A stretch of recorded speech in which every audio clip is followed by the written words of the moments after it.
Have you ever tasted raw chili powder while your mouth was forced open with a metal spoon? Have you ever felt your own son grip your frail arms so tight, purple bruises bloomed like rotten fruit? No? Then maybe you won't understand the story.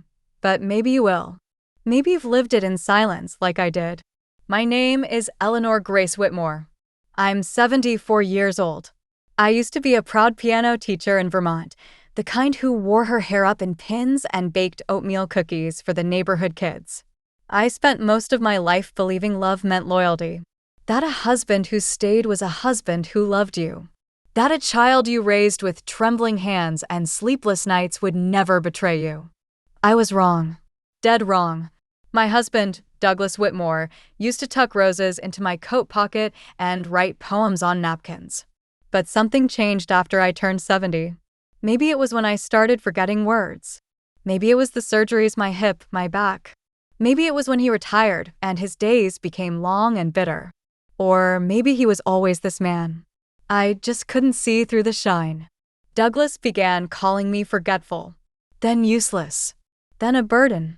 My son, Peter, who was 45 at the time, moved back home to help me.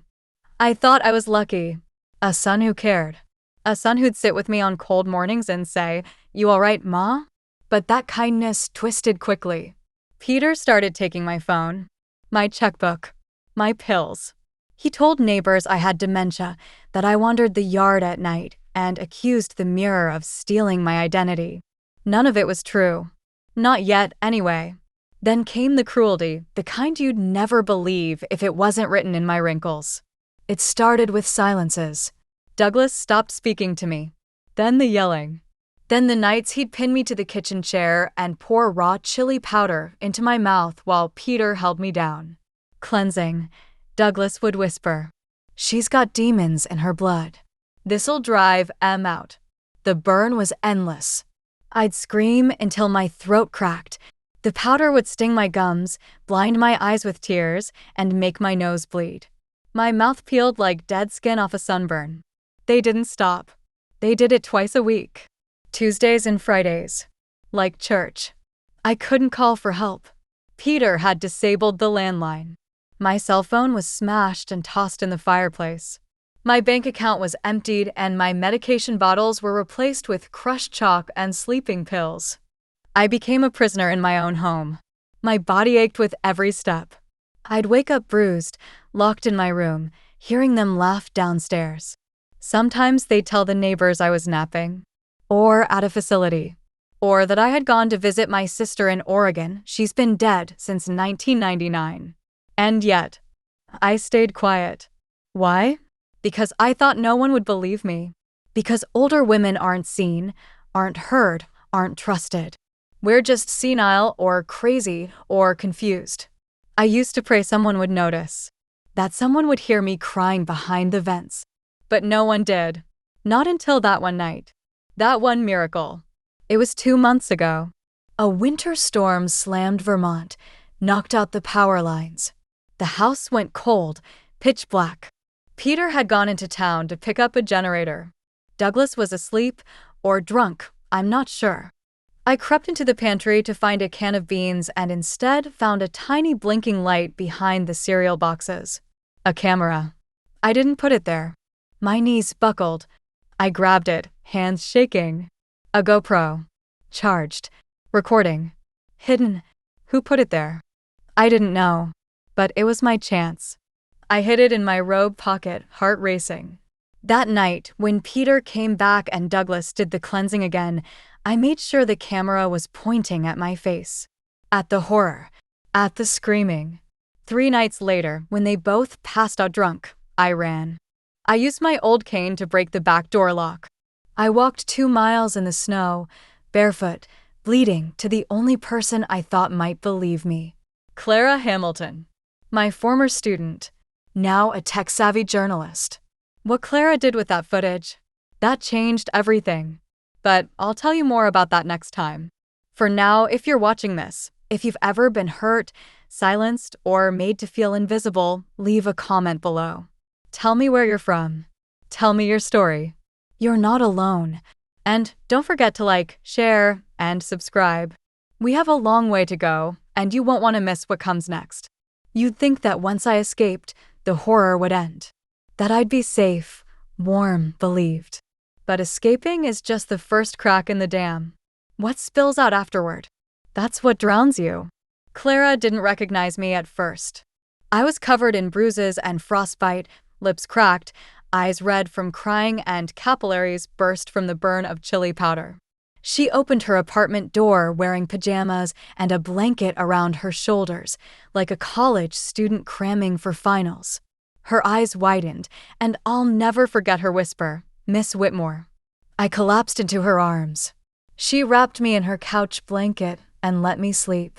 I woke up 12 hours later to the sound of the camera footage playing on her laptop. She had tears streaming down her cheeks. I watched her clench her jaw, grab her phone, and call someone. It wasn't the police. It was someone named Danny, a woman from a domestic abuse network Clara worked with in secret. I told them everything. Every damn detail. The lies, the manipulation, the bruises, the chili powder, the cold floors, the cameras hidden in the bathroom. Yes, those too. Clara uploaded a clip of the footage anonymously to a private journalist server, password protected. She wanted to build the case right. I didn't even care about justice. I just wanted them to rot. But Danny warned me. The system isn't built for women like you, Eleanor. You're elderly. They'll say it's confusion, delusion, maybe even dementia. We'll need more than footage. And they were right. We tried. Oh, we tried. Clara brought my case to a local investigator, someone she trusted. But after a week of silence, the footage was mysteriously lost. Not corrupted, not deleted, just gone, like it had never existed. My body was healing, but my hope was bleeding out. Clara sobbed when she told me. They must have gotten to him. Someone tipped them off. I sat there numb. I had evidence. I had truth. And still, they had power. Peter showed up at Clara's apartment 2 days later. Not in anger. Not with fists. But with flowers. He knocked, holding a bouquet of blue carnations, my favorite. Smiling. "Ma, please. Come home." Dad didn't mean it. You're confused. You've always been fragile. You remember how you get. It was like watching a horror film where the villain suddenly wears your husband's face and your son's voice. I felt myself shrinking into the wall. I wanted to scream. I wanted to hit him.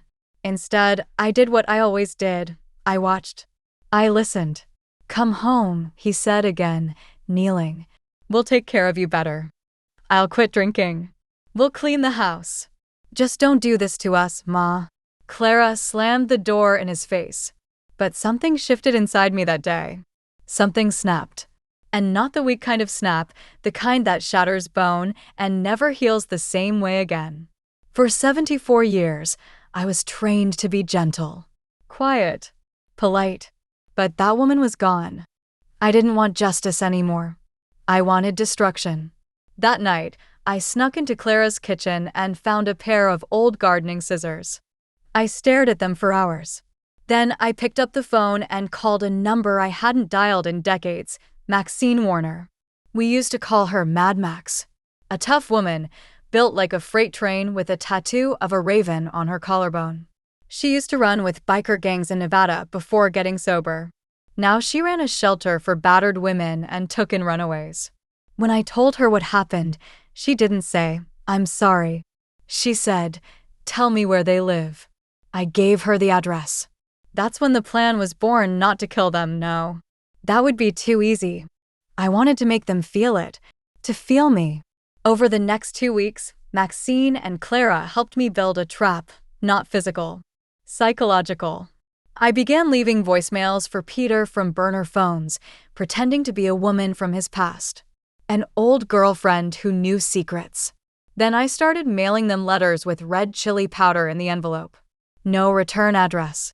Just a single word inside, liar. They grew paranoid. Clara's old journalist friend hacked the house cameras. Turns out Peter had dozens. We watched the live streams in real time. Douglas pacing in the kitchen, drunk and muttering. Peter screaming at shadows. They'd started sleeping with the lights on. One night, we watched Douglas pour out all the chili powder into the sink. Then he locked the cabinet. The same cabinet he used to keep me in when I talked too much. I laughed until I cried. But it wasn't enough. Not yet. I needed them to break. So we gave them exactly what they feared: exposure. Clara edited the footage, added narration, timestamps, photos of my bruises, bank records, testimonies. Then we emailed it to everyone: neighbors, employers, church boards, social media groups, even Douglas's poker buddies. The next morning, my phone exploded with messages, people asking if I was safe, if it was true, if they could help. Douglas was fired from his board position at the vet charity. Peter's real estate license was suspended pending investigation. Their names went viral across a Facebook group for elder abuse awareness. And for once, they were the ones who were silenced. But I wasn't done, because Peter still had one thing that mattered: his daughter, my granddaughter. He didn't know she'd seen the footage too, and she wasn't staying silent. But I'll tell you that part later. The bruises on my arms had faded into yellowed maps, but the bruises inside me, they stayed ink black. I remember the way Peter used to kiss my forehead and say, "I love you, Ma." I raised that boy. I wiped vomit from his sheets. I stayed up when he was feverish. I defended him when the school said he cheated. I was his mother. I loved him. But he didn't love me. Not anymore. Maybe not ever. After the footage Clara shared spread like wildfire, Peter went silent for a few days. Douglas vanished altogether. Word was he'd checked into a cheap motel 3 towns over. Probably drunk. Probably humiliated. But it was Peter I worried about. Because Peter wasn't weak. Peter was calculating. I knew he'd retaliate. It started with a letter. No return address. Inside was a single snapshot, a photo of my old piano, the one Douglas broke in a drunken rage 2 years ago, back when I'd asked to spend Christmas at my sister's grave. The note said, "We're selling the house. You're not welcome here anymore. You're dead to us." But the house was mine. I bought it with my teacher's salary, with my savings. I paid the deposit. I signed the mortgage. Douglas had just signed his name. And Peter? He had never contributed a dime. And yet, the deed was no longer in my name. They'd forged it. Clara checked the county records and confirmed it. Peter filed a new deed transfer 6 months ago. Backdated. Falsified. I had nothing, not even a room to return to. I felt something in me snap again. That sound your soul makes when it decides it's done surviving and ready to strike. Clara put a hand on my shoulder. "We'll fight it. We'll go legal." "No," I said. "No courts. No cops. No begging. They think I'm dead? Fine. Let me show them what ghosts can do." You see, Peter forgot about something. Something I hadn't told anyone in years. Before Douglas, I had a life. A different one. A darker one. My first husband, Charles, died in a car crash. What people didn't know was that Charles taught me how to pick locks, how to forge letters, how to record phone calls without a trace. He wasn't a good man, but he gave me tools. And at 74, I finally decided to use them. I waited until midnight. Maxine drove me to the house, my house. It was dark, silent. The windows were boarded, and a for sale sign was stabbed into the snow-covered lawn like a tombstone. I wore my black coat and gloves. I'd brought my lockpicks. I'd brought salt. I'd brought something else, too, a small pouch filled with crushed dried chilies. I entered through the side door like I always used to, the handle still stuck from winter frost. My fingers remembered. My bones remembered. The kitchen still smelled like malt liquor and old rage. But what struck me most was how small the house looked now. How empty.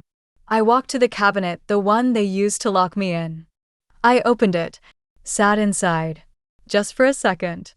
I whispered to the shadows, "You didn't break me. You forged me." Then I placed a photo of me and Peter, me holding him on the porch at age 5, inside the cabinet, and beside it, I placed the pouch of chilies. Let him remember. I didn't take anything. I didn't need to. My revenge wasn't theft. It was presence. A reminder that I was still here, still watching. The next morning, Peter texted Clara's phone. He didn't know I had it. The message read, "She was in the house. I know it. Tell her if she comes near me again, I'll make her regret ever giving birth to me." And that was his final mistake. Because Peter forgot who else he had betrayed. His daughter, my granddaughter, Amelia, 22, nursing student. Soft-spoken, but sharp. She'd always loved me. When I used to hum lullabies to her in the garden, she'd say, "Grandma, you sing like a secret." Peter thought she was too naive to care. But she saw the footage. She read the documents. She called me crying. "Grandma, he lied. He said you had Alzheimer's. He said you hit yourself." I can't believe I believed him. "It's not your fault," I said. "It's what abusers do. They make everyone feel crazy." Amelia didn't just want justice. She wanted in. And that's when the plan truly turned. Amelia gave us something we never thought we'd have again: access. Peter had left his old iPad at Amelia's dorm during a visit, forgotten, password protected. But he used the same password for everything. My birthday, January 4th. We cracked it. Emails, bank statements, voice memos, even videos of Peter mocking me, rehearsing what to say to Adult Protective Services. One video had him smearing Vaseline on his own neck and pretending I'd clawed him. We sent it all to the press. Local news picked it up. Then state news. Then national. Elder abuse in plain sight, the Whitmore case. And Peter? He couldn't leave the house without being spit on. Women at the pharmacy whispered. A protest formed outside their lawn, seniors holding signs that read, "We believe Eleanor." Douglas tried to run. But karma doesn't have rearview mirrors. He slipped on black ice, broke his hip, and was taken to the very same hospital where Amelia was interning. Guess who took his chart? Guess who denied his morphine until he signed a confession? Guess who got it on camera? And guess what? That's still not the worst of what I did to them. But I'll save that for next time. I watched the video of Douglas crying in his hospital bed a dozen times. He looked nothing like the man who once dragged me by my hair across the kitchen floor because I forgot to stir his stew. In that moment, he looked small. His eyes were glazed, his skin pale. A ghost of the monster who used to lean over my body and whisper, "You're lucky I even keep you." And now? He was begging. For painkillers. For comfort. For mercy. Amelia's voice was calm in the video. "Before I administer anything, Mr. Whitmore, I need your verbal consent on the record. Do you acknowledge that you forged documents against your wife, Eleanor Whitmore, and used physical and psychological abuse as a means of control?" There was a silence. And then came the sound I'd waited years to hear. Yes. Not a loud scream. Not a dramatic confession. Just a broken man, whispering truth because he had nothing left but pain. I sat in Clara's living room and cried. But not because I was sad. No. I cried because that word, yes, was power. Because for the first time in decades, someone who'd shattered me admitted it. But I wasn't finished. See, Peter was unraveling. The media exposure, the protests, the real estate firm cutting ties with him, he couldn't keep up the performance. He sent Clara an email begging for a sit-down. Said he was sorry that he never meant to hurt me. He offered money. $5,000 to settle things quietly. I laughed so hard I nearly choked on my tea. That afternoon, I met with Maxine in the back of an old bookstore, her safe spot. She handed me a small black notebook. Inside were names. Other women. Other survivors. Women over 60. 70. Even a woman named Rita who was 82, still being financially abused by her son. We formed a group. Quietly. Privately. Online, through voice calls, anonymous usernames. And we began to share strategies. Footage. Evidence. Some called us vigilantes. I called us warriors. Our mission was clear: expose abuse in families where people assumed love was law. Especially elder abuse, the kind you don't see on television. The kind that happens behind locked doors. With pills. With words. With silence. And Peter? He became our first full takedown. We sent letters to every client who ever bought property from him, each one containing a link to the video compilation of his gaslighting, forged deeds, and mockery of my bruises. Within 3 days, his name was scrubbed from his firm's website. Within 5, he was evicted from his penthouse after missing mortgage payments. One morning, a message popped up on the shared group chat from one of the women. Peter Whitmore is sleeping in his car. Confirmed. And guess where that car was parked? On the street I used to walk every morning, the same sidewalk where Peter once screamed at me in public for forgetting to smile.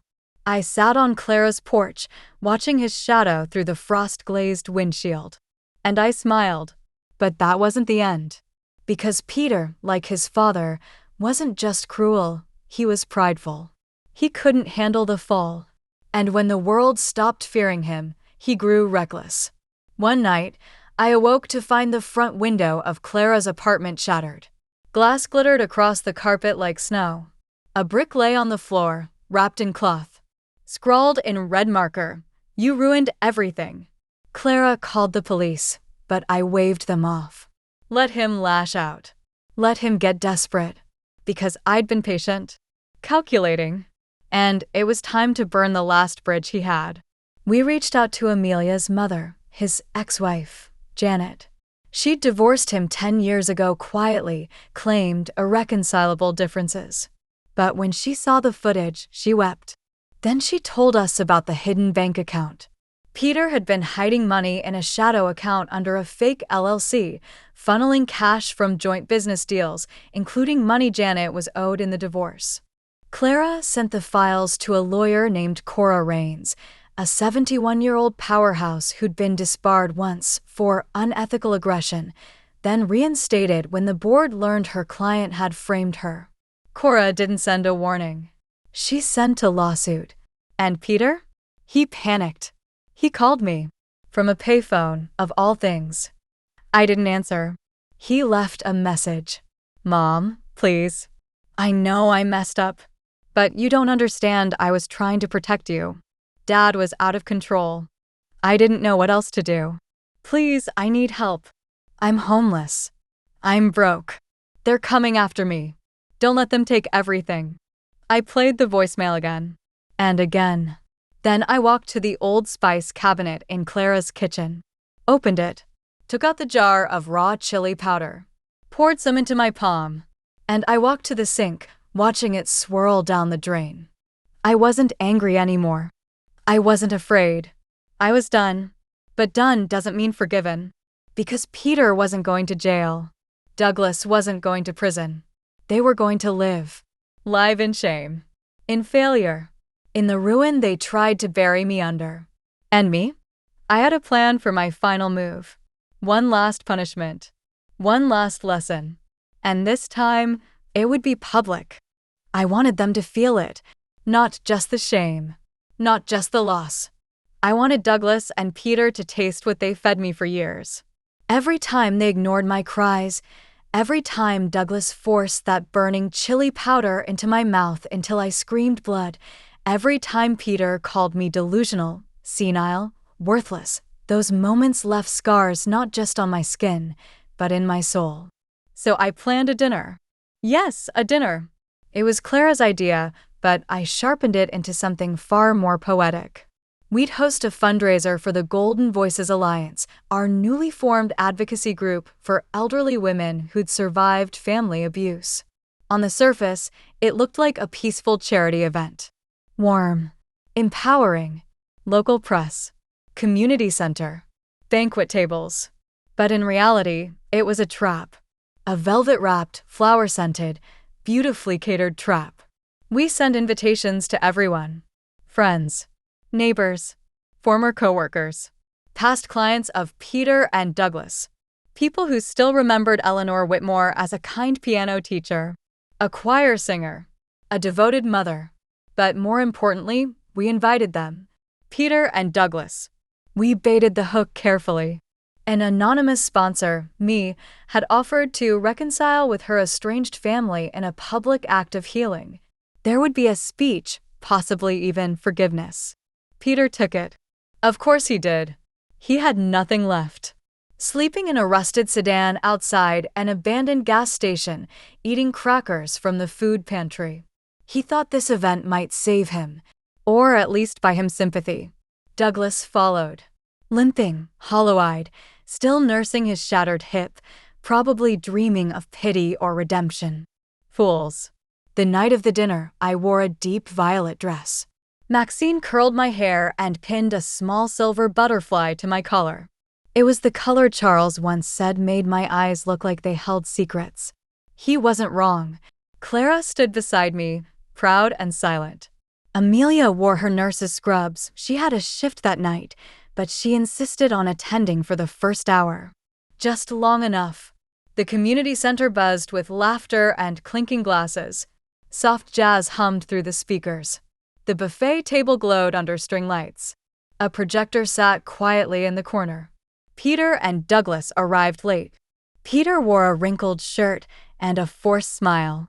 Douglas hobbled in behind him, wheezing, wrapped in a faded overcoat like it was armor. They saw me. I smiled. They approached, slow and uncertain.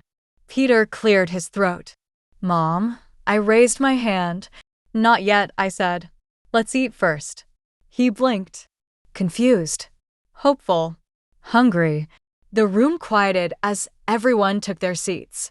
Speeches were given. Survivors shared stories. A woman named Marjorie, age 81, spoke about how her son siphoned her Social Security checks and locked her inside during winters. People cried. Then it was my turn. I walked to the stage. And I played a video. Not just any video, the video. A full compilation of my bruises. The chili powder. Douglas screaming obscenities. Peter faking injuries. Forged documents. Voice recordings. My whispered sobs. The cupboard I was locked in. The audio of Douglas threatening to burn me alive. Projected, 15 feet wide. Gasps filled the room. Some people clutched their chests. One woman started sobbing openly. Peter stood up. Turn it off, he shouted. Douglas growled, You're sick. You're ing sick. But no one listened to them. Because finally, they were the outsiders. I turned to face the crowd. You all knew me. As a teacher. As a neighbor. You brought your children to me for music lessons. You waved at me on the street. But behind closed doors, I was living in a hell crafted by the people I loved most. I pointed at Peter. My son. I pointed at Douglas. My husband. Then I pulled out 2 envelopes. In these are written statements, signed and notarized, from these men. Full confessions. Proof. They thought it would buy my silence. I held them up to the light, and then I tore them in half. I don't need your guilt. I don't need your signatures. I need justice. And tonight, I claim it. Applause started slowly, Maxine first, then Clara, then nearly the whole room. The sound of women rising to their feet. Of voices echoing, not in pity, but in solidarity. Peter broke. He fell to his knees, sobbing. Please, Ma. Please. I have nowhere else to go. You're my mother. Douglas sat frozen. Mouth open. Face gray. They were both unraveling. Peter crawled forward like a child. I'm sorry, I swear to God, I was scared. I thought you were going to die anyway. I didn't know what to do. Please. I looked down at him. My voice was low. I did die, Peter. You killed me slowly. Day after day. And you stood there, smiling, while he crushed what was left of me. He wept. And then, for the first time, I saw it. Real fear. Not fear of jail. Not fear of cameras. Fear of me. That's when I leaned down, inches from his ear, and whispered, Tell every man you meet for the rest of your life. If you raise your hand to a woman, pray she never learns to raise it back. I walked away, left them both in that room. Humiliated, exposed, powerless. And the world? It didn't forgive them. But I did something worse. I let them live with the memory. The next morning, I opened the door to a bouquet of dead roses. No note. Just 36 withered stems wrapped in a torn newspaper clipping of last night's event. Douglas always said roses were too dramatic. And yet here they were, dried, blackened, shriveled like the love he once pretended to give me. Clara tried to take them away, but I stopped her. No, I said, my voice calm. Leave them on the table. Let them rot in plain sight. Because the truth is death doesn't scare me anymore. Silence does. And I'd spent 50 years wrapped in it like a burial shroud. But not anymore. The morning after the fundraiser, the videos went viral. Not just the projector reel, but the full documentary Clara and Maxine secretly filmed over 6 months. Footage of me detailing my life, my abuse, my survival, and my resurrection. The chili powder scenes. The manipulation. The forged will. The bruises I covered with scarves. The world didn't just listen. It roared. Women wrote letters from nursing homes. He told me no one would believe me. My daughter left me in the basement for a month. They made me sign over my house or said they'd never let me see my grandkids again. Maxine, Clara, and I knew what we had to do next. We opened a shelter. Not just for women, but specifically for elder women. Women who'd been cast aside. Who no longer had a voice in a world obsessed with youth and headlines. We named it Silver Spade. Because we weren't burying our pain anymore, we were digging it out. We used what little money I had left, Clara's inheritance, and donations from the women we helped. We converted an old community clinic that had been abandoned since COVID. Amelia quit her job and volunteered as the full-time nurse. Maxine became our media arm, building a channel that exposed stories the world ignored. But not everyone liked what we were doing. A letter arrived one afternoon. Handwritten. Sloppy. You should have died in that fire. Your son was right. You're a monster pretending to be a victim. Clara wanted to go to the police. I didn't. We're poking the nest, I said. And I want the wasps to come. Because I was ready. And Peter? He was spiraling. We found out through one of our network women that he'd tried to start a podcast, The Broken Son, claiming he was manipulated by a narcissistic mother and used as a pawn in a campaign of female revenge. He got 2 episodes in before it was taken down. Too many people flagged it. Too many women responded with court files, screenshots, evidence. One of his ex-girlfriends even came forward anonymously and said he once shoved her down the stairs because she brought home the wrong milk. Douglas was quieter, probably because he'd suffered a mild stroke after the fundraiser. Now he sat in a low-income care facility, partially paralyzed, fed by a tube he couldn't bite through without choking. Clara asked me one night, "Do you feel bad for him?" I stared out the window. No. Because he chose to die slowly. I just stopped saving him. But life wasn't all victory. One of our first shelter residents, Evelyn, 73, used to be a head librarian, died in her sleep. Her son had been slipping sedatives into her drinks for years, so she wouldn't ask where her pension went. She finally got free, but her body never recovered. I held her hand as she passed, and I whispered, "You're free now, Evelyn. No more chains." After her funeral, I made a vow. Silver Spade wouldn't just be a shelter. It would be a movement. We started training sessions, legal clinics, anonymous housing referrals, financial abuse detection programs. We taught women how to trace their stolen money, how to record conversations legally in their states, how to protect themselves when no one else would, and most importantly, how to fight back. We were changing lives. But the more we grew, the more attention we drew. One night, Clara came home pale. She held up her phone. "Peter tried to break into the shelter," she said. "He had a crowbar. He was screaming your name. Police arrested him. He's in holding." I didn't blink. "He'll try again," I said. Desperation turns rats into wolves. But something inside me cracked, not fear, not sorrow, pity. Because Peter wasn't just broken. He was hollow. A man who never learned to be anything without control. And I'd taken it away. Clara touched my hand. Do you want to press charges? I looked at her. No. I want him to watch. She tilted her head. Watch what? I smiled. The kind of smile Douglas used to say gave him chills because it meant I'd figured out a way to get the last word. Watch me become everything they swore I'd never be. I never believed in curses. Not really. But when your own child tries to break into a battered women's shelter with a crowbar just to get close enough to hurt you again, well, it starts to feel like something dark followed you out of the womb. The next morning, the phone rang. Clara answered. She didn't say much. Just stood in the kitchen like someone had poured ice water down her spine. Then she handed me the receiver. It's him, she whispered. They're letting him call you once before arraignment. I could hear Peter breathing. Heavy, uneven. The boy who used to fall asleep on my lap as I read him fairy tales now sounded like he was choking on his own nightmares. Ma, he said. Please. I didn't say anything. I'm not okay. I haven't been since Dad started hurting you. I didn't know what to do. He made me believe. He told me you'd lose everything if I didn't go along with it. I was scared. Still, I stayed silent. I see your videos.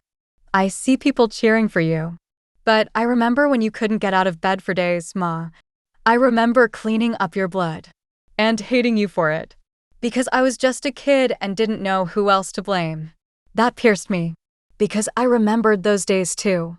Days when I was so swollen I couldn't drink water. When Douglas would dump hot soup in my lap and laugh. When Peter, my baby, just stood there, arms crossed, eyes cold. Sometimes trembling. But always watching. He was a child then. But he wasn't anymore. Say something, he whispered. Please. Say anything. I finally spoke. Why did you come to the shelter? Silence. Then a sniff. I wanted you to stop. Stop talking. Stop living without me. I had nothing left, and then I saw you on TV, looking 10 years younger, surrounded by people who loved you.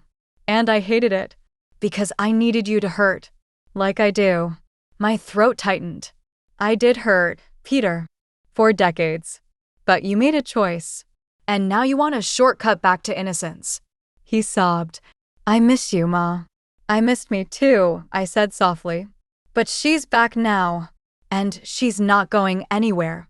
The line cut. 2 weeks passed. Peter was sentenced to 6 months in a state mental health facility. They ruled his breakdown as acute psychological dissociation exacerbated by prolonged substance use and unresolved childhood trauma. Translation: he was finally paying the toll for the road he chose to stay on. And Douglas? He hadn't spoken a word since his stroke. Nurses said he screamed in his sleep, his hands twitching as if gripping something that wasn't there anymore. Me, maybe? I sometimes hoped it was the ghost of my voice. But the storm wasn't over. Not yet. An anonymous op-ed was published in a local conservative column titled, "The Weaponization of Elder Abuse."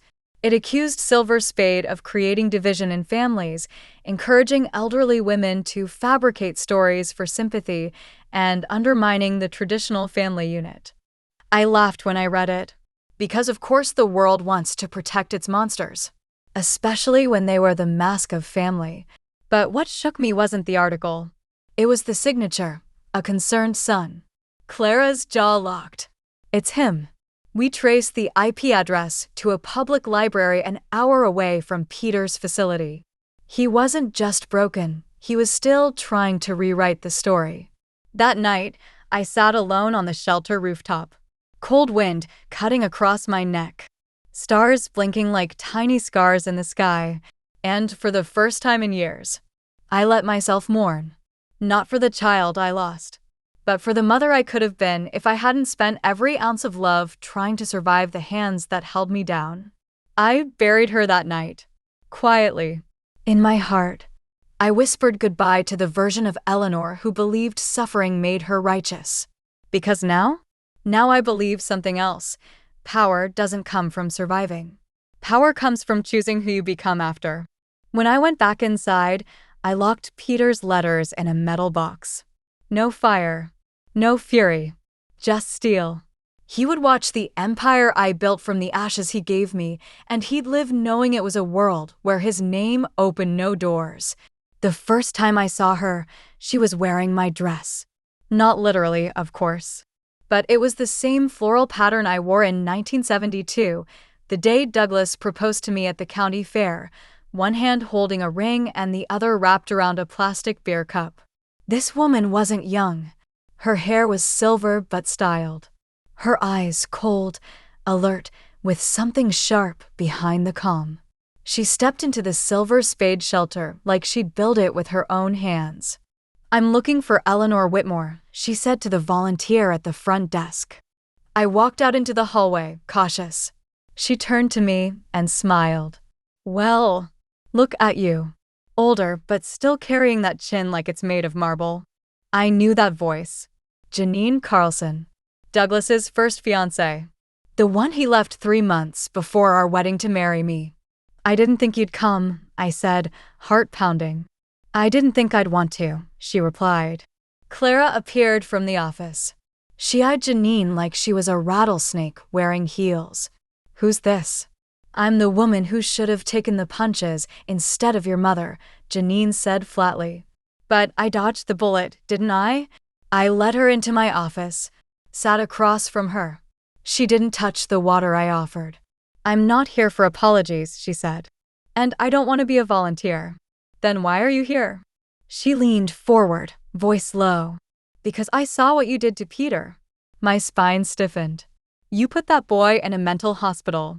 You played the martyr and let the internet make him into a villain." I stared at her.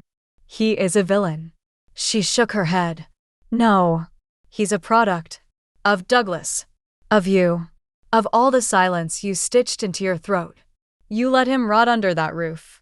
You raised him in hell." My hands trembled, but I didn't flinch. "And what would you have done?" I asked. "Told the police? Left him on the porch? Thrown a child into the fire before the father?" She softened.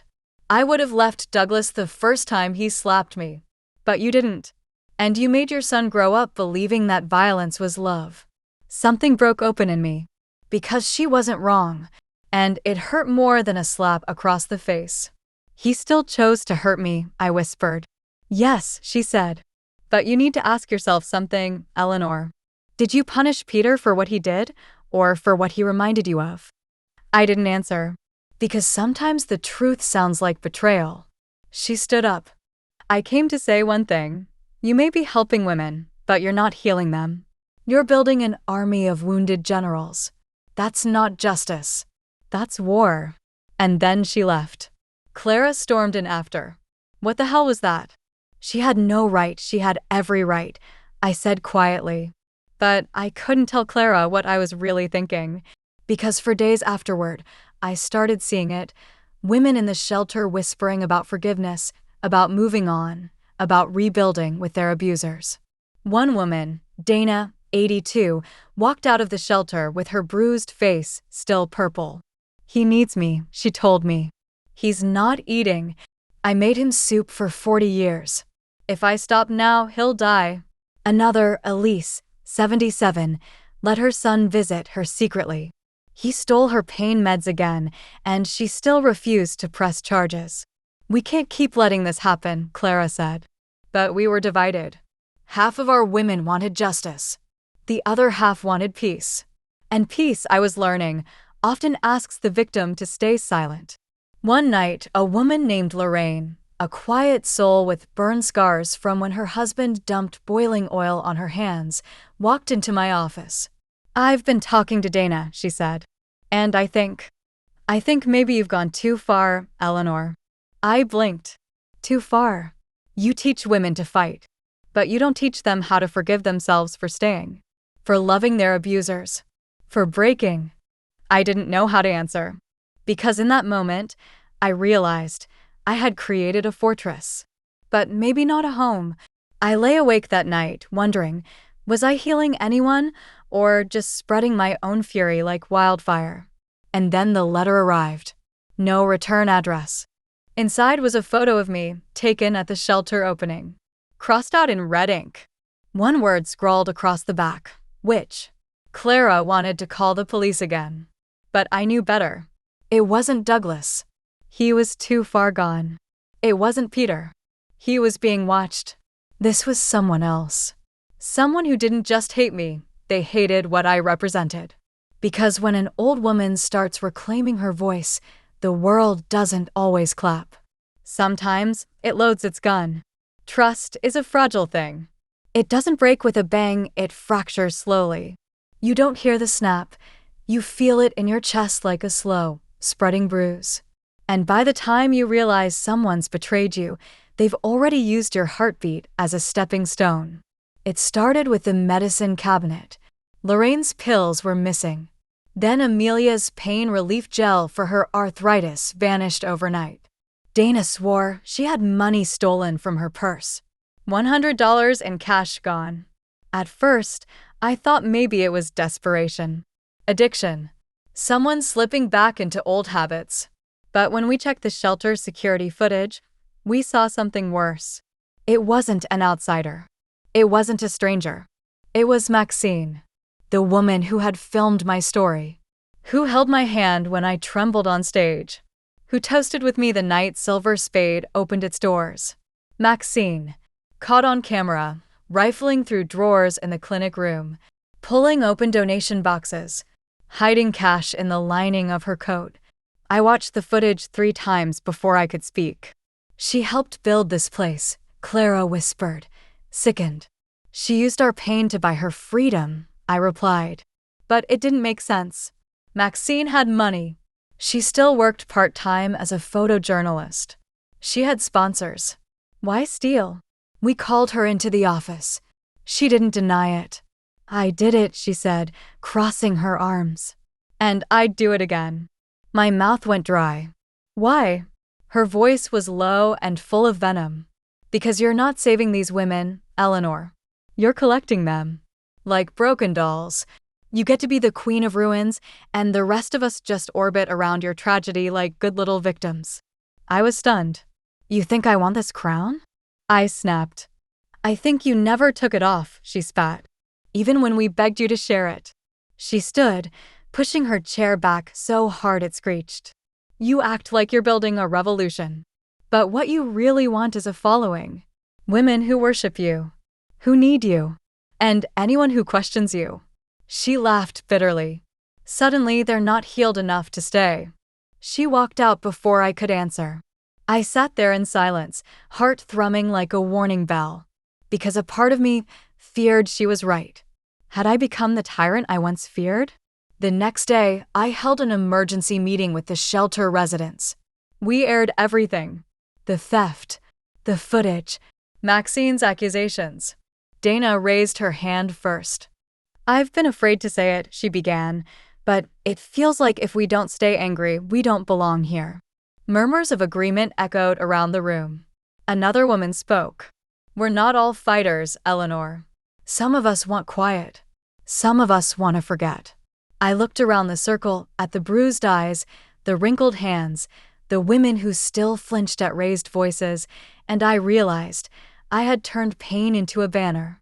And in doing so, I'd forgotten something vital. Not all survivors want war. Some just want to breathe. I stepped outside after the meeting. The air was thick with storm clouds. Clara followed me, her voice tight. What now? I shook my head. We don't shut down. But we listen. We rebuild again. This time with all their voices. Not just mine. She nodded. And Maxine? We let her go. I meant from the shelter, not from my heart. But even as I said it, something gnawed at me. Why would a woman who fought so hard with us suddenly turn? I returned to my office, checked the old footage again. Something felt off. And then I saw it. A second shadow. Standing at the end of the hall, watching Maxine steal the pills. Someone else was there. Someone who wanted her to be caught. I enhanced the footage, the shape of the coat, the lean of the frame. It wasn't one of the women. It was a man. Someone had broken into Silver Spade. Quietly, cleverly, and not just to watch, but to divide us. That night, I called the police, gave them the footage. The officer on the other end was quiet for a long moment. Then he said, "Ma'am, I think you're going to want to sit down." "Why?" He cleared his throat. "Because that man in the hallway? We ran facial recognition. His name's Matthew Cord. He's been arrested twice for stalking women who speak out against abuse. But what's strange is he's also registered as a guest lecturer." "For what?" The line crackled. "Media ethics. At the same journalism workshops where Maxine volunteers." My chest turned to ice. This wasn't just theft. It was a setup. Someone was trying to destroy Silver Spade from the inside. And Maxine? She wasn't just a thief. She was being used. And that meant one thing. The war wasn't just coming from our past. It was coming from the outside. If there's one thing I've learned in my 74 years, it's this. Monsters don't always kick in your door.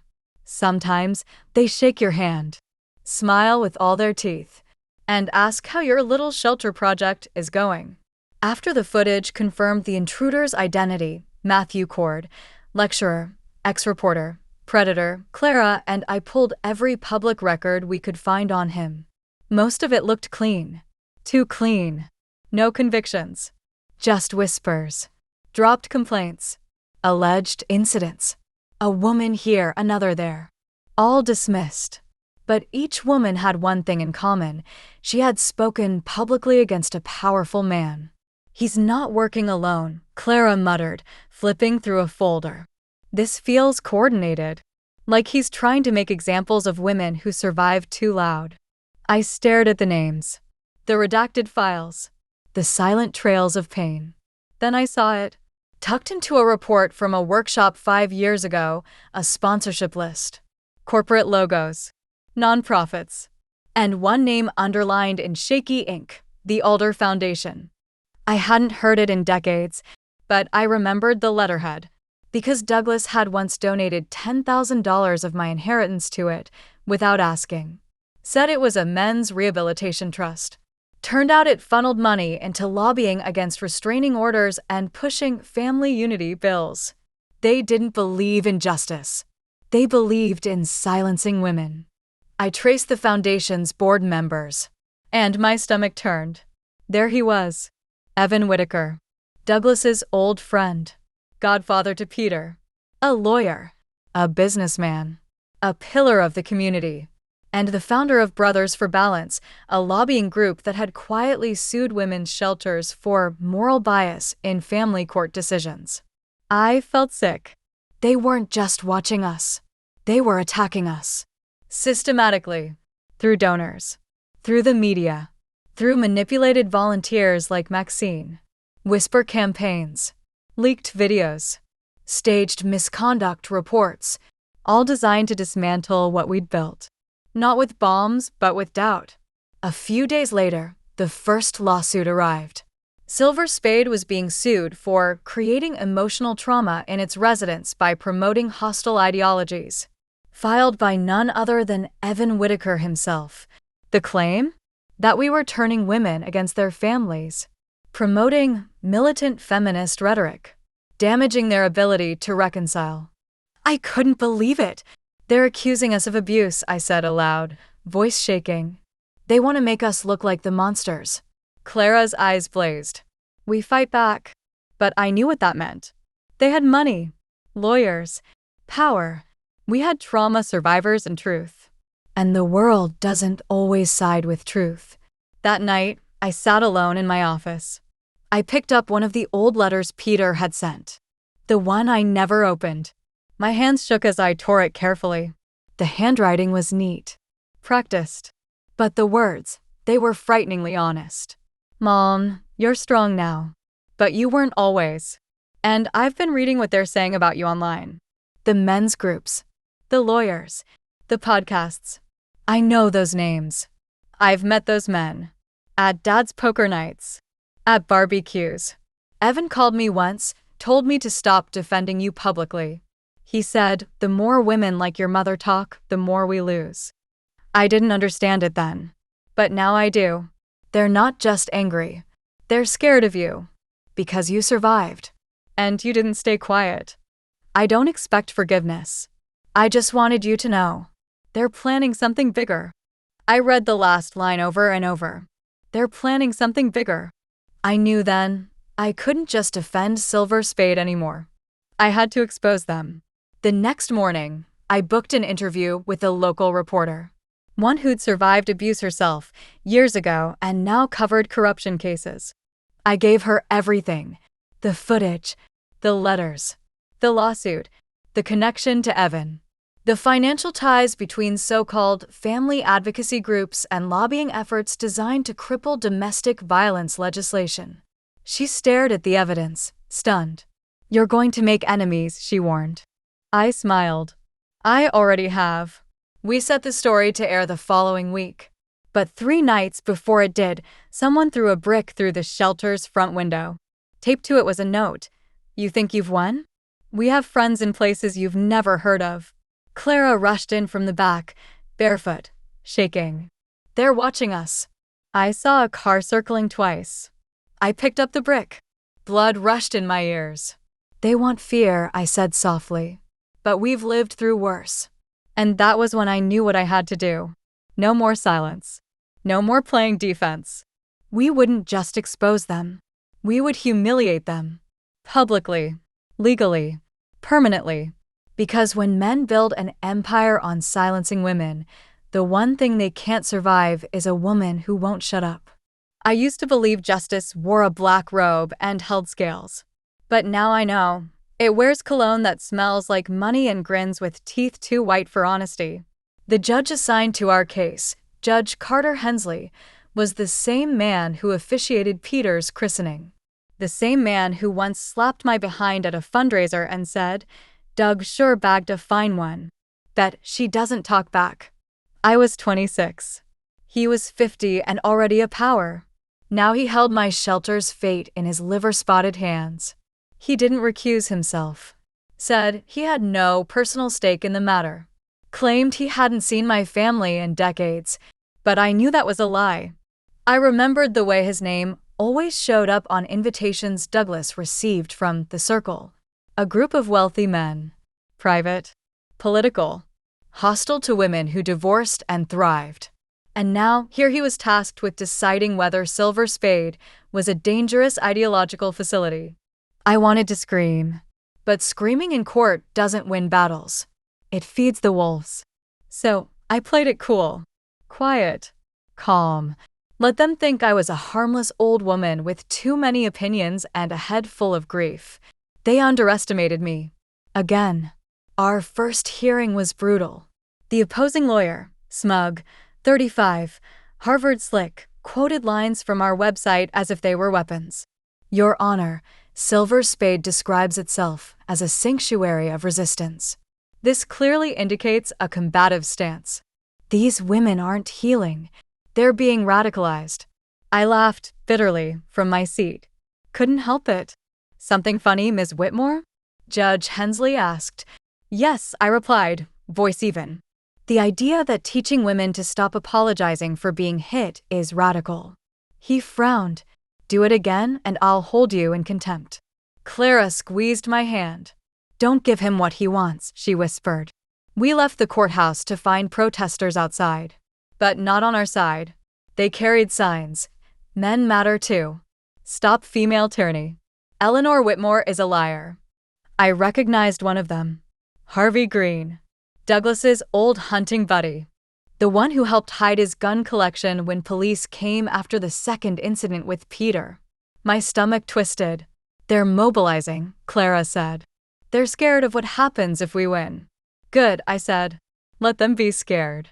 But inside, I was shaking. Because I knew what came next. Character assassination. And I was right. The next morning, a local paper ran an article. Elder woman behind shelter accused of past child neglect. They dredged up Peter's hospital records. Twisted them. claimed I had let him be abused, that I raised him in psychological warfare. I didn't sleep that night. I sat by the window, thinking about every bruise I hid. Every night I whispered to God in the dark for the strength to just make it through one more day. And now? Now they called me the abuser. It broke something in me. Until I remembered something. A name. Grace Matheson. She used to be Judge Hensley's housekeeper. Lived on our street for years. Sweet woman. Quiet. Nervous around men. She vanished in 1991. No one asked questions. But I remembered the last time I saw her. She had a black eye and a split lip. And when I asked what happened, she just shook her head and whispered, "I can't afford to leave."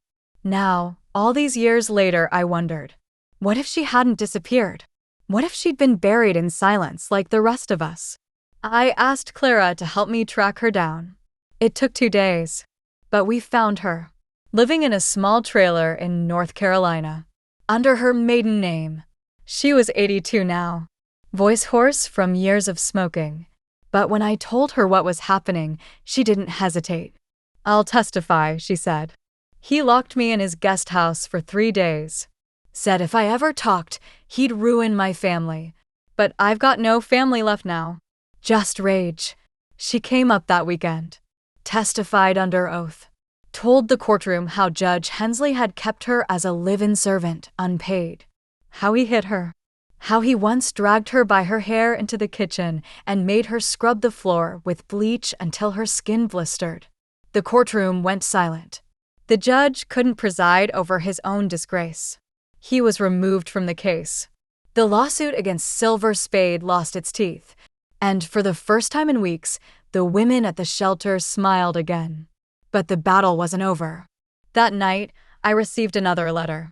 Slipped under the door. "Nice trick with the maid. You think you've won. But we're not done. You're making enemies in high places, places your bloodline won't survive." It wasn't signed, but I knew the handwriting. Douglas. I hadn't seen him in almost 2 years. Word had it he was in poor health. Some whispered he had cancer. Others said he'd moved to Texas. But now I knew. He was watching me. And he was afraid. Which meant one thing. It was time for me to finally visit the house I once called home. Not to cry. Not to beg. But to end it. They say a house remembers everything. The laughter. The screams. The things done in locked rooms. But as I stood in front of 295 Hollow Creek Lane, the home where I had wasted 42 years of my life, all I could think about was how much it stank of ghosts. Douglas's mansion hadn't changed much. The hedges were trimmed. The windows gleamed. The flag still hung by the porch, except now it was faded. The red turned rust, like dried blood that refused to wash out. But there were no cars in the driveway. No lights. Just silence. I didn't knock. I used the key I'd taken from Peter years ago. He always kept a copy in his truck, back when he was still too lazy to remember codes. I told myself I held onto it just in case. Now, this was the case. The door creaked open like a warning. I stepped inside, and memories hit me like a slap. The foyer was polished, pristine. But I could still feel the heat of the moment Douglas shoved me down these stairs for questioning his poker debt. I'd cracked a rib that night and made up a story about slipping on a mop. Even the maid didn't question it. I moved slowly, listening. Upstairs, a door creaked shut. Someone was home. "Douglas," I said loudly. "I know you're here." No answer. I stepped into the kitchen, and there it was. The red ceramic bowl, where he used to keep raw chili powder, salt, and lemon juice. His favorite tools for discipline. He'd pour them into a cup, stir it with the handle of a wooden spoon, and force it into my mouth when I acted superior. He liked to watch me scream. I'd bite my tongue until it bled just to stop myself from giving him the satisfaction of a cry. I was 74 now, but standing in that kitchen, I felt like a woman in her 30s again. Young enough to dream of freedom, broken enough to think I deserved none. And yet, I wasn't the same. I wasn't hers anymore. Suddenly, footsteps upstairs. Slow, heavy, coughing. I followed. The hallway smelled musty, like mildew and rot. The portraits of Douglas's ancestors still lined the walls, smirking oil faces of men who'd built wealth on cruelty and control. I pushed open the master bedroom door. And there he was, Douglas. Older, thinner, a pale husk of the man who once towered over me with fists and false sermons. His face was sunken, skin sagging. A half-empty oxygen tank wheezed beside him. And he still managed to sneer. "Well," he rasped, voice like gravel, "the queen returns to her castle." I didn't move, didn't speak. He gestured to a chair. "Have a seat. Or are you planning to stab me where I sit?" "I won't give you the honor," I said coldly. He chuckled, then coughed. "I heard about the shelter. The lawsuit. Evan's suspension. You're quite the media darling now." I stared at him. And then I saw it. A notebook. On the table beside his bed. I walked over and opened it without asking. What I read turned my stomach. Names. Phone numbers. Bank transfers. A list of donations to Men of Purity, Brothers for Balance, Fathers United. All groups that had harassed and targeted women like me. He'd bankrolled them. "You funded the lawsuit against me," I whispered. Douglas didn't deny it. "You embarrassed me, Eleanor. You turned our son into a guilt-ridden coward. You smeared our name in public. I had to protect our legacy." "Our legacy?" I hissed. "You mean your little empire of silence and fear?" He lifted his chin. "You always were too emotional. And you were always a coward," I snapped. "But now you're just a dying one." I held up the notebook. "This will ruin you. The whole network. You'll go down in history as a man who funded the abuse of thousands of women." "You won't release it," he said smugly. "You're too soft. Always have been." I leaned in close, nose inches from his. "That was your mistake." He reached for the notebook. I slapped his hand away. "You think this is about revenge?" I said, "No. Revenge is a luxury. This is justice." I turned and started walking out. But his voice followed me. "Peter will never forgive you for this. He'll hate you." I stopped, turned slowly, then smiled. He already did, and I survived that too. I left him screaming behind me. But as I reached the front door, I saw something strange. A piece of mail tucked in the mirror near the coat rack. No envelope. Just a folded sheet. Addressed to me. I opened it. One line, typed, "We know what you took. And you're not the only one we're watching." No name. No sender. And I knew instantly. This wasn't over. Not even close. Because the men like Douglas never work alone.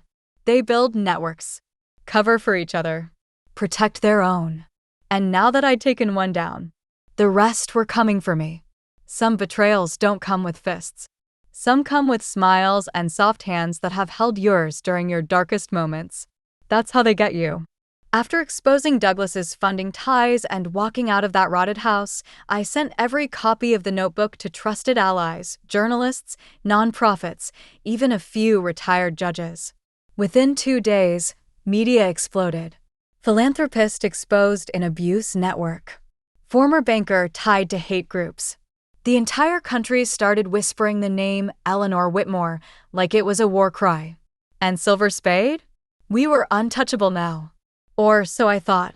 Until I walked into the shelter one morning and found 3 of our residents gone. Vanished.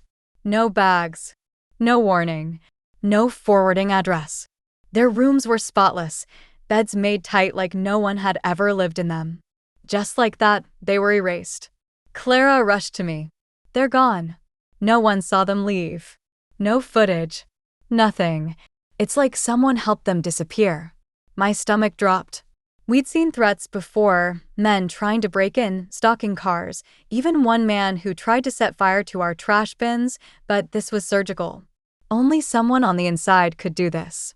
I gathered the staff in the main hall, locked the doors, looked each one of them in the eye. "Someone is working against us," I said. "And I'm going to find out who." Then I pulled out something I hadn't touched in a decade. My old courtroom instinct. I became the woman I used to be before marriage turned me into a shadow.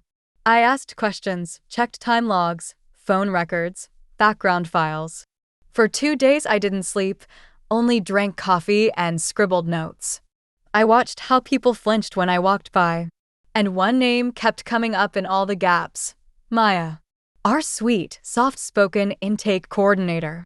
She was 29, had joined us last year, and the women adored her. She always brought extra tampons for those too ashamed to ask. She left notes in the kitchen saying, "You matter today. Please eat something." She reminded me of who I used to be. And that's what made it worse. Because when I checked the door logs from the night the women disappeared, Maya's keycard was used 3 times between 2:14 and 2:32 a.m. She hadn't even tried to hide it. I confronted her in her office. She didn't deny it. She smiled. "That's the thing about you women," she said, standing up. "You think abuse makes you wise. It doesn't. It just makes you angry." "Where are they?" I demanded. She tilted her head. "Safe. With people who can really help them. Not fill their heads with poison about independence." Then she said something that chilled me more than Douglas ever had. "I grew up with men like your husband, Eleanor. I was taught they were the natural order. I didn't like it, sure, but you know what I learned? Order keeps things from falling apart. Your shelter? It makes women think pain means something. That revenge is purpose. It's not. It's chaos." I should have slapped her. But I didn't, because something else happened. She reached into her desk drawer and pulled out a file. Dropped it in front of me. I opened it. Pictures. Emails. Transcripts of my conversations with residents. Private information I'd told no one outside the shelter. "You've been spying on us?" I whispered. "No. You've been watched," she said. "Since the moment you put your face on camera and started telling stories that make women think they don't need structure. I didn't come here by accident. I was placed to slow you down." My knees nearly gave out.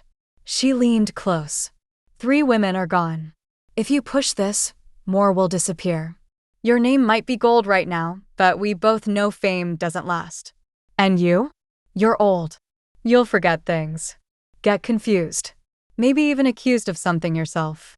She smiled again. "Back off, or the next one we take is Clara."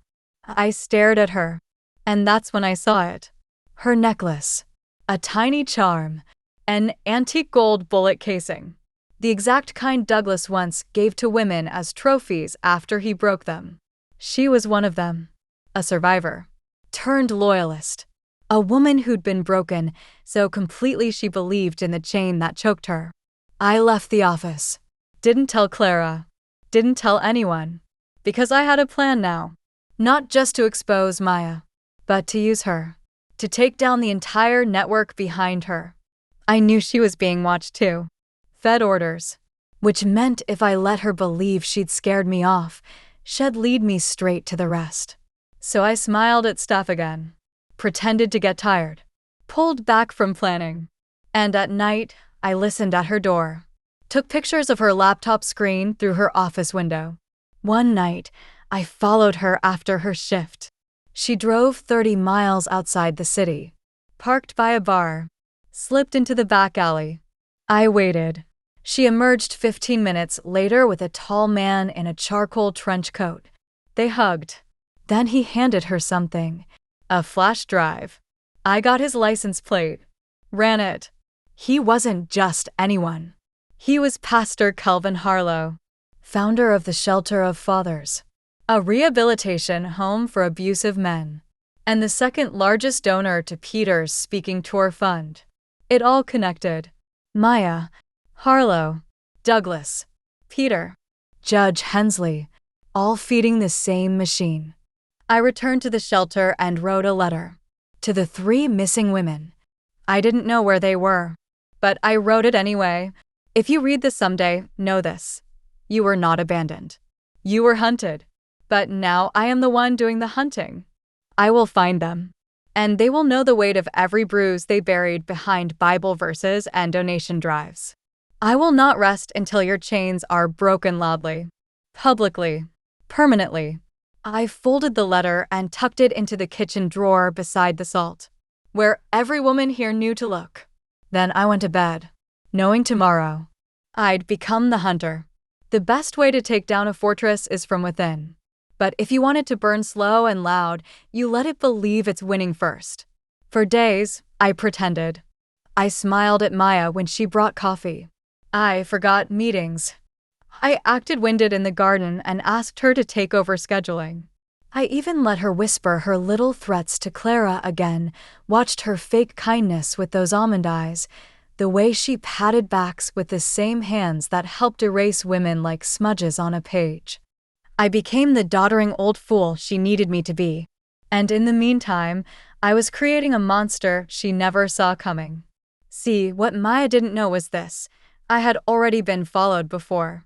When I first left Douglas, back when Peter still spat poison into my phone, I used to feel it, eyes in parking lots, flickers behind curtains. So I started documenting everything, every conversation, every gift, every dollar, every lie. I built a dead drop folder with a journalist friend who owed me a favor. Then I updated it every week, just in case they killed me. I didn't just survive abuse. I prepared for war. And now, the time had come. I started feeding Maya false intel. Fake donor files. Letters I forgot to lock up. Passwords I knew she was watching me type. I staged a fight with Clara in front of her, made it look like we were unraveling. I let her see me cry on the back porch after learning the police were investigating the shelter for improper use of funds. Of course, none of it was true. But it didn't need to be. I just needed Maya to tell her handlers the house was crumbling. And she did. Within 3 days, their next move came. On a Tuesday morning, a well-dressed woman from Child Protective Services arrived unannounced. Claimed she had an anonymous tip that we were endangering vulnerable women and children. Her name was Beatrice Quinn, but her badge had the wrong seal. And when I asked her which county her office reported to, she flinched. I let her in anyway. Let her walk through our shelter. Interview our residents. Ask leading questions. I watched her eyes skim walls like she was scanning for cameras. She was no social worker. She was a plant. By noon, she was gone. By night, our board of directors had received 3 complaints of noncompliance. All anonymous. All fake. They wanted us shut down. I waited 2 more days. Then called a staff meeting. Maya, of course, offered to run it. You've done so much, Eleanor. Maybe you should rest. I handed her the clipboard with the agenda, smiled, and said, "You're right. You should take the lead tonight." The others looked confused, but no one spoke. We let Maya drone on about new protocols, budget issues, compliance concerns. Then halfway through her speech, I raised my hand. "Sorry to interrupt," I said sweetly, "but could you clarify something?" She blinked. "Of course."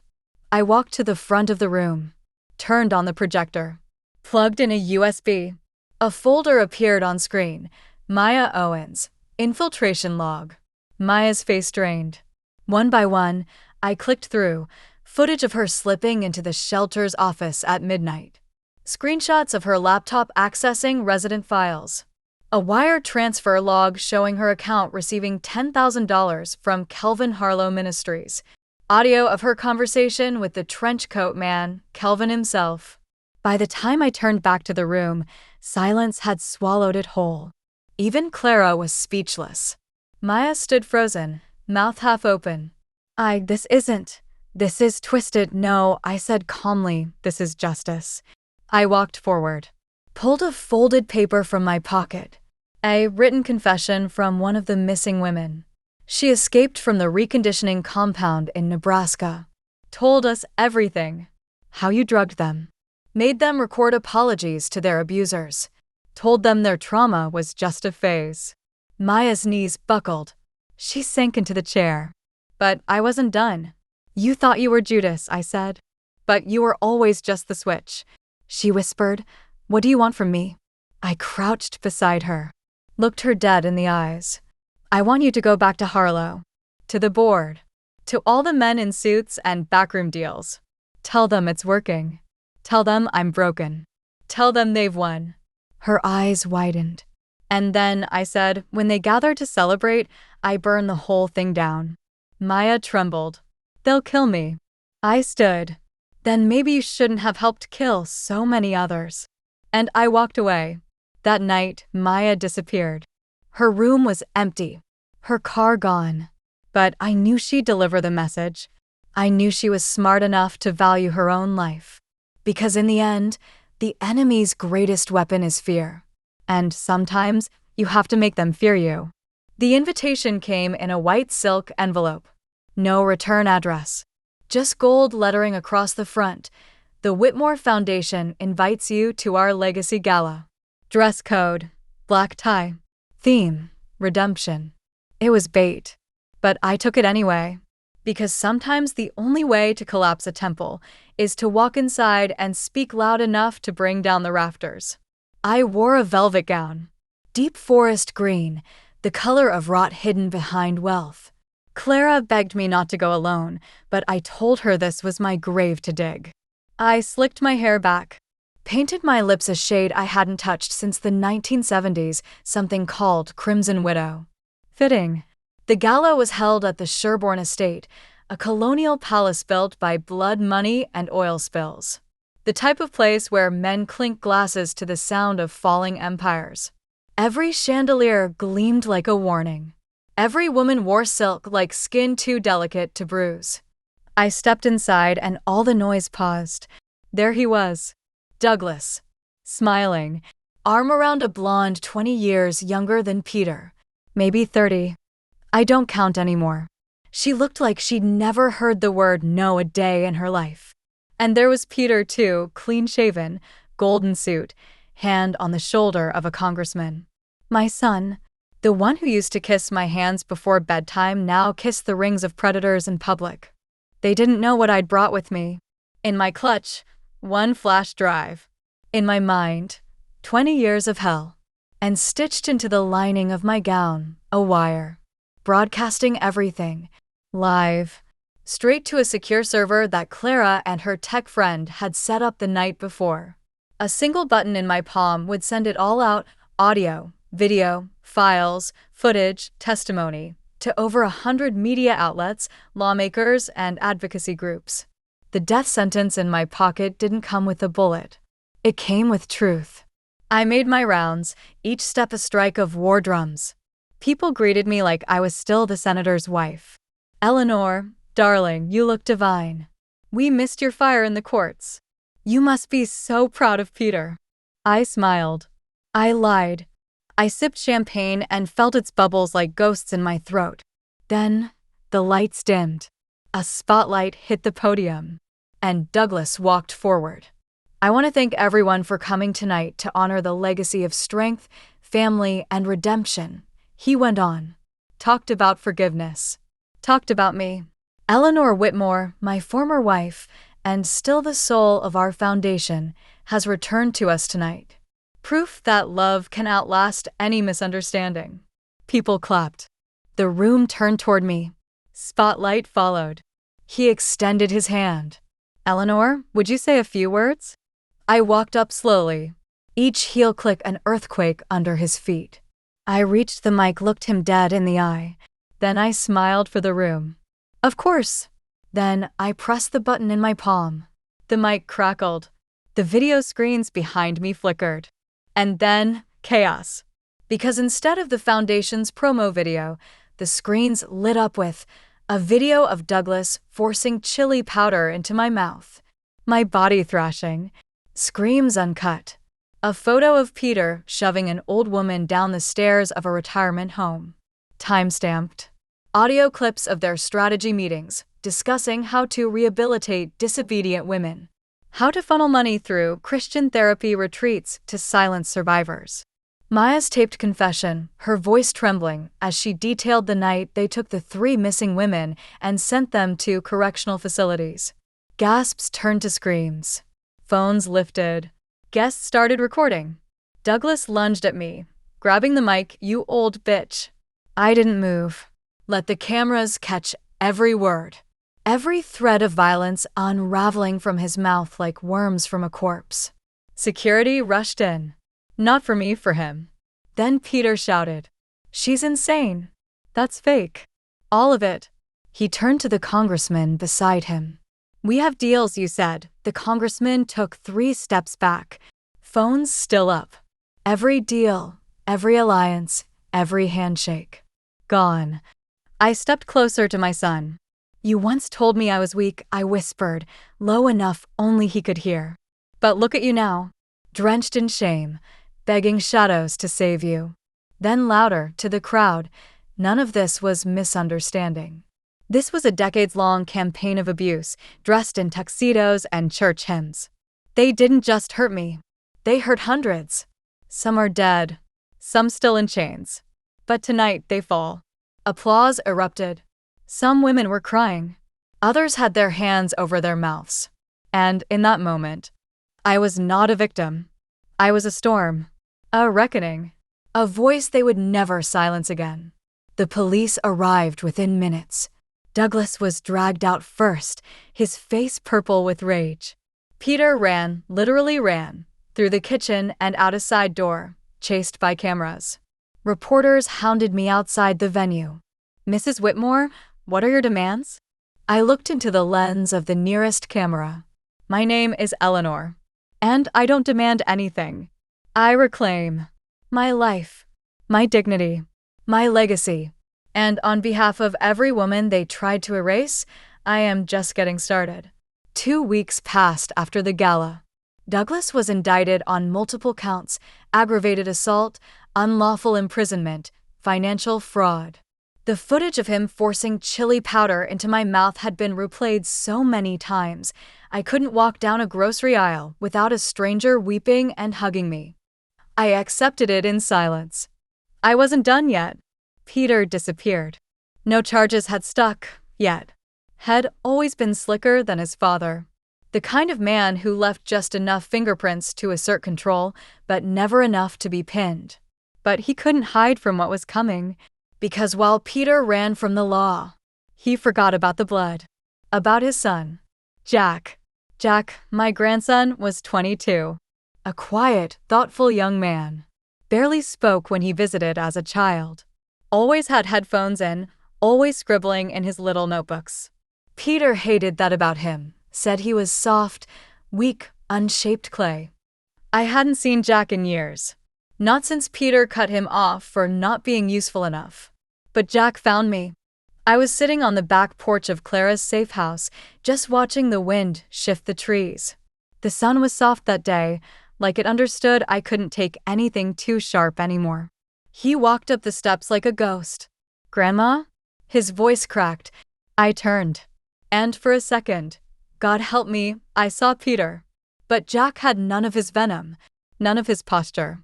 Just those same green eyes, flickering with something Peter never had. Remorse. "I saw it," he said. "All of it." I didn't know. I didn't answer right away. He sat beside me, his hands shaking. "I want to help. I've been gathering stuff. Things Dad said, files he left open on his laptop when I lived with him, old emails." I looked at him. "Why now?" He swallowed. "Because I used to hear you cry in the bathroom. When you stayed with us. When he locked you in the spare room and said you were too confused to be around company. I was 13. I didn't know how to stop him. But I knew it was wrong. My throat closed. Jack pulled a flash drive from his jacket. He kept records. Of everything. Even stuff he deleted. I recovered it. Do you want it? I took it. That night, I read every file. Peter had spent the last decade building a network of re-education camps disguised as rehab centers. Women who refused to reconcile with abusive husbands were rehabilitated with disciplinary Christian training. He'd partnered with political candidates, funded by silent donors. It was a system of psychological torture wrapped in scripture. But this time, it wouldn't be exposed with microphones. It would be destroyed with law. I handed everything to the Department of Justice. Quietly. No press. No glory. Then I turned back to Jack. I want you to do something else. Anything, he said. Find him. Tell him I forgive him. Jack blinked. You? What? I forgive him, I said, voice steady, but only if he comes back here. Alone. To look me in the eyes. I want to see if there's anything left in him worth forgiving. Jack hesitated. He'll never come. I smiled coldly. Then it's over. And the world will know it. 3 days passed. And then he came. Peter. He looked like rot, disheveled, beard uneven, eyes bloodshot. No suit. Just a hoodie and jeans. The kind of clothes he used to mock people for wearing. Jack brought him, but stayed in the car. Peter stepped onto the porch, trembling. He couldn't meet my eyes. You win, he said hoarsely. I said nothing. You burned everything. My career. My life. Dad's legacy. Correction, I replied. I didn't burn it. I exposed it. You lit the match the day you spat in my face when I begged for mercy. He collapsed into the chair opposite me. I'm sorry, he choked. I was scared of being nothing, of being soft. I watched Dad treat you like garbage, and I thought that's what power looked like. I leaned forward, voice like frost. You didn't just treat me like garbage. You made a business out of breaking women. Tears streamed down his face. You want forgiveness? I said. Then take what's left of your name and start repairing what you ruined. Fund real shelters. Testify against every man you helped protect. Speak out. Publicly. And not for image, for redemption. He nodded furiously. I will. I stood. Walked down the porch steps. Then turned. Oh, and Peter? He looked up. I already forgave you in my heart, but I don't want you near me again. Ever. You'll never step in my house. You'll never touch my life. If you try, I will finish what I started. And next time, I won't stop with your reputation. He sobbed quietly, and I left him there. Alone. Trembling. Like I had once been in the dark of that garage, red powder bleeding from my eyes. Only now. He was the one who would never be clean again. I hadn't seen the house in over 60 years. But the moment I stepped onto the crumbling path, my knees knew the weight of it. My spine remembered the cold slap of that tile floor. My hands trembled, not from age this time, but from memory. This wasn't just a house. This was the first cage. A creaking 2-story colonial in rural Pennsylvania. The wood warped with time. Windows like blank, blind eyes. My father built it. My mother died inside it. And I was made into someone obedient behind its doors. I hadn't told Clara where I was going. I just packed a bag, took a rental car, and drove alone. I needed to face it without comfort. Some battles had to be fought in silence. The front door was unlocked. Of course it was. Even decay has a kind of invitation. I stepped into the foyer, the air stale and heavy with mold. A bird's nest sat where a chandelier used to hang. Dust covered the floor like ash. I moved through the house slowly, like walking through a mausoleum made for the living. The kitchen still had the same linoleum. Yellow and cracked, the pattern of a world that never changed. I remembered the sound of my father's voice here, always sharp, always followed by a belt or a fist or silence thick enough to choke me. But I hadn't come to remember him. I had come to find what he buried. Literally. There was a loose floorboard under the stairs. I'd remembered it as a child, once saw him pry it open late one night, stuffing something inside. When I asked, he struck me so hard I didn't speak for a week. I knelt now, my knees groaning against old wood. Pried the board loose with a crowbar. Inside, wrapped in burlap, was a box. I pulled it out, blew the dust away, opened it. Inside were old photographs, mostly burned at the edges. A rusted silver locket containing a woman's hair. And a journal. The first page read, Eleanor doesn't know she was never mine. The breath left my lungs. I sat down right there on the floor, the box in my lap. The journal told the story. My mother, Ruth, had had an affair before I was born. With a man named James Holloway. A black man. A preacher. She'd been disowned by her family for it. But she loved him. He died in a fire weeks before I was born. Arson. No suspects. No justice. My father, George Whitmore, married her anyway. Not out of love. Out of rage. Out of ownership. He beat her. Shamed her. Told everyone I was his daughter, but he never touched me with kindness.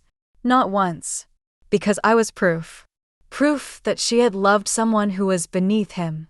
That she had chosen warmth over status. Color over control. Truth over power. So he tried to break me. And when Douglas came into my life, another powerful white man with a voice like scripture and fists like law, I thought, this is how love looks. This was why. It wasn't my fault. It had never been my fault. I wept on that floor for what felt like hours. For the mother who died when I was 10. For the preacher I never knew. For the girl who grew up thinking love meant obedience and pain. But in that moment, I forgave her. I forgave me. And I felt something shift inside me that no therapy, no speech, no courtroom had ever touched. A root pulled clean. A curse broken. I took the journal with me. Burned the rest of the box. Let the house have it. Let the dead cling to their dust. Before I left, I stood on the front porch and looked out at the dead field. And I whispered, "You didn't win." Then I turned, stepped off the porch, and never looked back. They say you can't build something strong from broken pieces. They're wrong. Because I was shattered, crushed under a husband's cruelty, a son's betrayal, a father's hate, and a world that looked the other way. And yet I stood in front of a small crowd with a microphone in my hand, the wind dancing through my silver hair, the scent of sawdust and hope thick in the air. Behind me was the skeleton of something new. Not a church. Not a shelter. A sanctuary. We called it the Holloway House. Named after the man I never knew, my real father. The first person who loved my mother enough to die for it. His name deserved to mean something again. The land had been donated by Clara's late uncle, 20 acres in the hills of Vermont. Remote, but reachable. Beautiful, but not boastful. We cleared it together, raised funds from survivors, allies, former politicians, anonymous donors, hell, even a few celebrities who reached out privately after my story went viral. One of them sent a check for $2 million with a note that read, "I watched my mother die inside. You made me wish I'd spoken up." We built cabins, each one custom, quiet, sacred. No curfews. No prayers forced on bruised mouths. No group sessions unless invited. Just peace. Privacy. A place for women like me. For the Eleanor Whitmores of this world, with shaking hands and fire in their veins. Women over 60 who were tossed aside like expired milk, who still had voices that could split stone. And not just for them. For younger women too. Women fresh out of courtrooms and court-ordered silence. Girls fleeing the churches that told them to submit. Mothers who'd been labeled unstable for fighting back. The house would shelter them all. And I wasn't alone in it. Jack came every weekend. Not out of guilt anymore, but out of conviction. He helped with the carpentry. Read books to the children. Built a garden out back and said, "This is the only dirt I want to get my hands dirty in." I think I loved him more than I ever knew how. Clara handled the logistics. She always said she didn't need a cause, but when she saw the first woman step off a bus, bruises still healing, she cried for an hour and never looked back. We had doctors. We had lawyers. We had counselors. But more than that, we had truth. Not the kind written in case files or whispered behind curtains. The kind spoken in kitchens over hot tea and trembling fingers. The kind that says, "You're not crazy. You're not broken. You were hurt. And now you heal." One night near dusk, I sat on the front porch with a woman named Dolores. She was 73, black eyes still yellow, a divorcee who hadn't seen her grandkids in 5 years because her son said she caused too much drama. She leaned over and asked, "Do you ever feel scared it'll all come crashing down?" I looked at the horizon. No, not anymore. Because if they burn this place, we'll build another, and another, and another, until there's nowhere left for abusers to hide. She smiled through missing teeth. You're something else, Eleanor. I smiled back. No. I'm what happens when a woman isn't afraid of being feared. That night, I walked the grounds in silence, heard the sound of laughter in the cabins, smelled the soup someone had started in the communal kitchen, and I realized I wasn't just surviving anymore. I was leading, and I swore on every scar on my body, this place would never become a machine of shame or control. It would remain wild, sacred, untamed, like the women it was made for. It happened on a Tuesday. The Holloway house had been running smoothly for nearly 9 months. We'd helped 142 women, each with her own graveyard of secrets. Some stayed a week. Others never left. A few of them told me they hadn't laughed in over a decade until they came here. I had found peace, or as close as a woman like me could get. And then, the knock. It was past midnight. 3 slow taps on the door of my cabin. I was in bed, half dreaming of my mother's voice when they came. I reached for the bat I kept under my bed. Some habits don't die. My heart pounded like it did the night Peter first slapped me across the face. I opened the door, and there he was. Douglas. Alive. Free. Somehow. His hair was white now, thinner, but those eyes, the same cold blue as the winter pond behind our first house, still cut like glass. I had nowhere else to go, he rasped. I didn't move. He looked thinner, almost hollow. But I knew that wasn't repentance, it was ego withered by exposure. I'm not here to hurt you, he said. I swear on God. God left you a long time ago, I whispered. He looked around, scanning the cabins in the dark, then back at me. You built this. I said nothing. He exhaled, shaky, ashamed, or trying to look it. I was in a facility, he said. Private. For men like me. They called it a correctional program. It was a cage. No sunlight. No visitors. I prayed every day. He paused. Until someone told me what you'd done. What you made. And I realized. I never broke you. That made me laugh. A bitter, hoarse thing. You didn't break me, I said. You just exposed what I had to become to survive you. He stepped forward, barely a foot now. Please, he begged. I don't have anywhere to go. Everyone's cut me off. Peter's vanished. I'm sick, Eleanor. My kidneys are failing. I felt nothing. No fear. No hate. Not even triumph. Just quiet. You want shelter, I said. From the cold. From justice. From the weight of what you did. He nodded desperately. Yes. I stared at him for a long time. Then I stepped aside and slammed the door in his face. Locked it. He didn't knock again. He sat there on my porch all night, wheezing. And in the morning, I found him still there, barely conscious. The nurses on site wanted to call an ambulance. I said no. We are not a hospital. And we are not a home for monsters. They asked what to do. I said, give him a ride. To where? To the same shelter he dropped me at when he told me I was too broken to love. They did. They left him there with nothing but a folded coat and a bottle of water. He never looked back. And I never saw him again. But that night, I wrote something in my journal. There is a difference between justice and cruelty. The former rebuilds. The latter repeats. I have chosen justice. But I have not chosen mercy. I burned that page afterward. Because some truths don't need to be read again. Some lessons only come after everything inside you has turned to ash, and still, you find a spark in it. Before I begin, I want to say something to you, the one watching, yes, you. If you've made it this far, if you've walked beside me through these chapters of blood, betrayal, and rebirth, then I want you to do something for me, like this video. Share it with someone who needs it. Subscribe to Twisted Tales and Truths. And in the comments, tell me, where are you from? Did your own blood ever turn its back on you? Did someone ever tell you your pain was your fault? I want to read every story. Because you matter. Your pain matters. And this world needs to hear from women like us. They say old women are invisible, that we become shadows once our skin sags and our usefulness fades.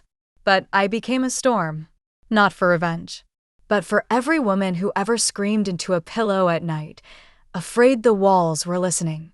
For every woman who smiled through bruises so her children wouldn't grow up hating their father. For every woman who walked away with nothing but a suitcase and a name they hadn't spoken in years. And for the girl I used to be, who thought silence was strength and suffering was love. Peter never wrote to me. Not once. He vanished into the system, prison, rehab, maybe the streets. It's better that way. I stopped needing his apology the day I realized I wasn't raising a son, I was trying to love a wound that didn't want to heal. But I still lit a candle for him every year. Not out of hope, out of honor. For the part of me that tried. Douglas died 3 months after that night on my porch. I heard about it in a newspaper clipping someone mailed to the Holloway house anonymously. I didn't cry. I didn't smile. I just went to the garden, planted a tree, and whispered to the earth, let him rot where no woman weeps. As for me, I'm 74 now. I sleep in a warm bed. I eat what I want. I laugh more than I cry. My hands are still calloused, but now they build instead of break. Sometimes women ask me, Eleanor, how did you survive all that? And I tell them the truth. I didn't.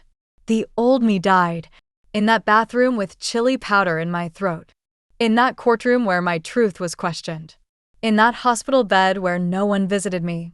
I died 100 times, but I also rose. Every single time. Until what remained wasn't a victim, but a voice. And that's what I leave you with. Your voice. Not just your tears. Not just your memories. But your voice, the one they told you was too loud, too bitter, too broken. Use it. Write. Speak. Shout. Build. Whatever you do, do not go quietly. And if you ever feel like no one would believe you, come find me. I'll listen. Because I believe you. And together, we rise. Thank you for watching. Subscribe to Twisted Tales and Truths.